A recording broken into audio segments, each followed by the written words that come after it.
বাবার মাধ্যমে কিয়ামত পর্যন্ত মানুষ বানাবে। আমাকে আপনাকে এমন ভাবে বানাইলেন বন্ধু, টাকা দেখো পৃথিবীর জিনিসের দিকে, প্রত্যেকটা জিনিসের একটু কি আছে, অল্প হইলেও দাম আছে, কিন্তু আমার এমন জিনিস দেওয়া বানাইছে, একটু টাকা দেখেন, খেয়াল করে দেখেন আমার ভাইয়েরা, আমার মুখ থেকে থুতু পড়লে দ্বিতীয়বার ওটাকে উঠাবো না, ধরবো না, ঘৃণা লাগে। কিন্তু ঘৃণা লাগলে কি হবে, আমার ওযু ছুটবে না, আমার গোসল ফরজ হবে না। ব্লাড বের হয়ে ব্লাড বের হওয়ার কারণে বান্দার ওযু ছুটে যাবে, কিন্তু গোসল ফরজ হবে না রে বন্ধু।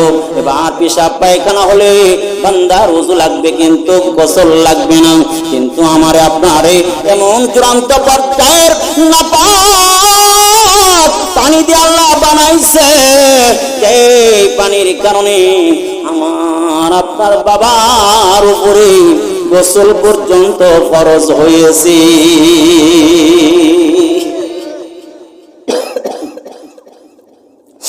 আল্লাহ বুঝাও বান্দা, সাবধান, ওয়ালা তামশি ফিল আরদি মারাহা, অহংকার আর দম্ভ বইরা জমিনে চইল না, চইল না।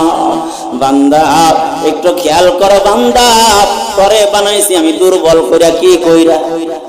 খুলিকাল ইনসানু দাইফা,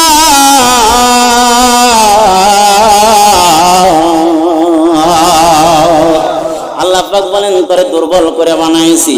বলেন দেখি, হাঁসের বাচ্চা জন্মের পরে পানিতে ভাসে আর নিজেই খাবার খায়, আর মানুষের বাচ্চা 10 বছর হইলেও সাঁতার কাটতে পারে না। আরে সাঁতার কাটা শিখাইতে হয়, চিল্লা বলেন ঠিক কিনা? আমার ভাইরা, রাত্রে যুগে আমরা কিছু দেখি না, কিন্তু গরু ছাগল বিড়ালের কোনো চশমা লাগে না, লাইট লাগে না। আমাদের কিন্তু লাইট ছাড়া চলতে পারি না, চিল্লা বলেন ঠিক কিনা? বান্দা সব দিক দিয়ে দুর্বল। এক একটা এক্সাম্পল দিতে গেলে এখানে ঘন্টা টাইম কেটে যাবে, ওই দিকে যাব না। এক কথা, বান্দা দুর্বল, বান্দা দুর্বল। আল্লাহ পাক বলেন তার দুর্বল হওয়ার পরেও আমি তার সম্মানিত করে বানাইছি। কারণ হলো এই গোটা পৃথিবীর নিজাম বাকি থাকবে তার কারণে। ও বান্দা, তারে আমি বর বানাইয়া পাঠাইলাম, তার কারণে গোটা পৃথিবীর নিজাম ঠিক থাকবে রে বান্দা। আল্লাহ তাআলা বলেন, ওয়ালাকাদ কাররামনা বনি আদম। আল্লাহ পাক বলেন, ও বান্দা আমি তারে সম্মানিত করে বানাইলাম। ও বান্দা একটু খেয়াল করে, একটু ভালো করে খেয়াল করে শুনি, আমাদের কি বানাইছেন 4 নম্বর পদ্ধতিতে, মা এবং বাবার মাধ্যমে। আমরা কিন্তু কুদরাতুল্লাহর মাধ্যমে বানাই নাই। 4 নম্বর পদ্ধতিতে কেন বানাইলেন, দুনিয়ায় কেন পাঠাইলেন? আদম পয়গম্বরের ওই যে মেরুদণ্ড থেকে বের করার পরে, আমি কি তোমাদের রব না? আমরা সবাই বললাম আল্লাহ আপনি আমাদের রব। আল্লাহ পাক বলেন, তাই আমি যদি রব হয়ে থাকি তাহলে বাস্তবে একটা পরীক্ষা চলবে, তাদেরকে এবার সামনে পাঠায় দেব। আমার ভাইরা বলেন দেখি, আদম পয়গম্বর কোথায় ছিল? জান্নাতে ছিল। ও বন্ধু, আদম পয়গম্বর ঘুরিয়া ফিরিয়া আবার জান্নাতের মধ্যে ঢুকে গেছে, জোরে বলেন ঠিক কিনা? আদম পয়গম্বর জান্নাতের মালিক হয়ে গেছে। আদম পয়গম্বর আউয়ালুন নাস, আদম পয়গম্বর সর্বপ্রথম মানুষ। আদম পয়গম্বর আমাদের বাবা, আমরা হলাম সন্তান। তাহলে বলেন দেখি, ওই আদম পয়গম্বর যদি জান্নাতের মালিক হয়, আমরাও জান্নাতের মালিক কিনা? কথা বলে না? বন্ধু, জান্নাতের মালিক তাহলে আমরাও। তাহলে জান্নাতের মালিক হতে হলে বৈধ সন্তান হবে, বৈধ সন্তান হতে হবে। ও বন্ধু, তাহলে কি কি লাগবে?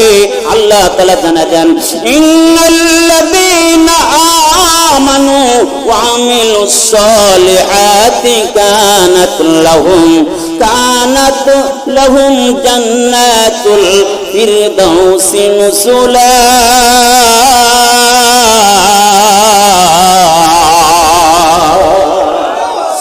আল্লাহ পাক বলেন দুইটা জিনিস লাগবে, ঈমান এবং আমল, পাসপোর্ট এবং ভিসা।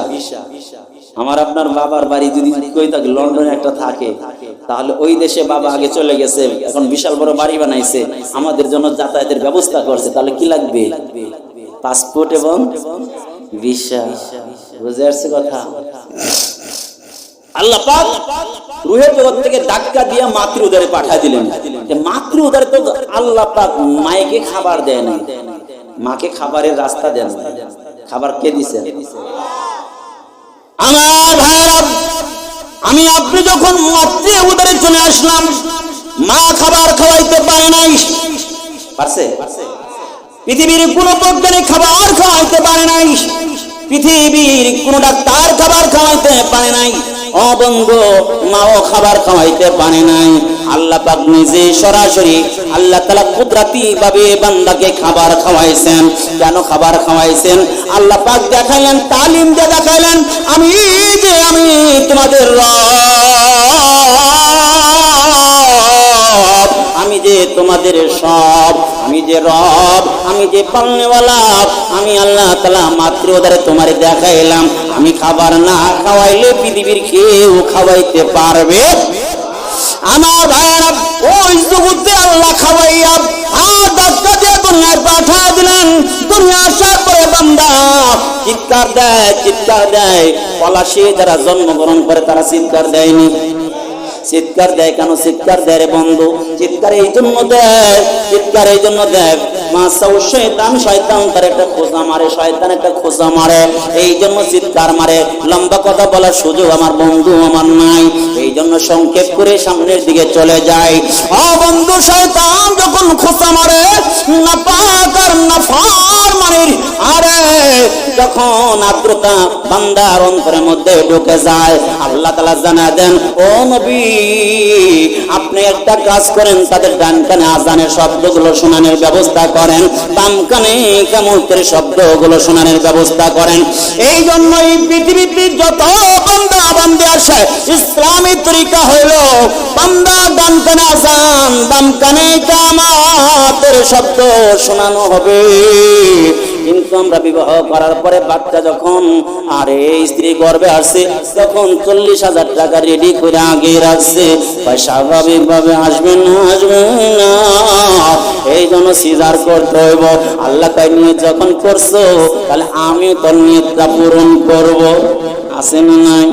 ডাক্তারের কাছে গেছে, ডাক্তার কয় হায় হায় হায় হায়, হায় একটা ওই দিকে আর একটা হলো এই দিকে, নিয়ত এবার ভালোভাবে করছে। আল্লাহ কয় তাহলে আমিও তো আর নিয়তটা পূরণ করাবো।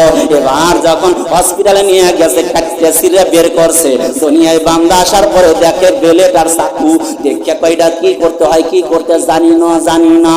এবার বলে এটা দিয়া আইজা তার ডাকাতি করতে হবে।